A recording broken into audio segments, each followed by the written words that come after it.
الطوابريه سمهم غير ضد المغربي خوهم، لكن البراني عزيز عليهم.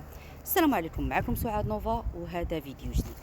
هاد النهار ما جايش نهضر لكم على شي حد، جاي نهضر لكم على عزيز الهناوي بالضبط، اللي تيشن حمله على الاخ انس تيوب.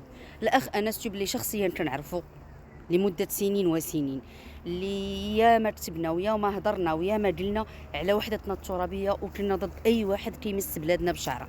لكن باش تجي العزيز الهناوي وتزور صوره وتحطها على اساس هو وانه جات اتصال من الموساد وما عرفت شنو باغي دير البلباله، فاسمح لي، حنا عارفين الطوابري، عارفين الكوفي، عارفين ولاءة البراني، لكن باش تبقى تهاجمنا ولاد بلادنا حيت هو ما باغيش يبين هويته للعموم، فشغلو هذاك. له كامل الحريه انه يبين هويته ولا ما يبينهاش.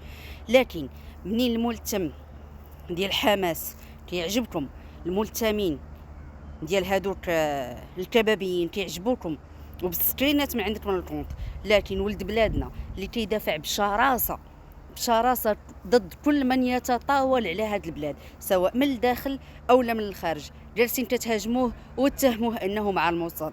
الا كان اي واحد كيدافع على البلاد وقلبوا عليها راه مع الموساد، اذا نحن كاملين مع الموساد. فمن منبري هذا كلنا مع الاخ انس تيوب، ضد الموجه الهوجاء اللي راهم دايرين عليه الطوابريه الخوانجيه بالضبط.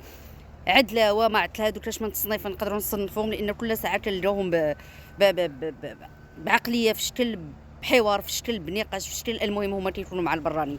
فاخي انس، من منبري هذا احييك واشد على يديك على القوه اللي فيك وعلى التمغربيت اللي فيك، ولا عزاء لكل خائن ما كيرضاش بولد بلادو وكيطبل البراني. تحيه.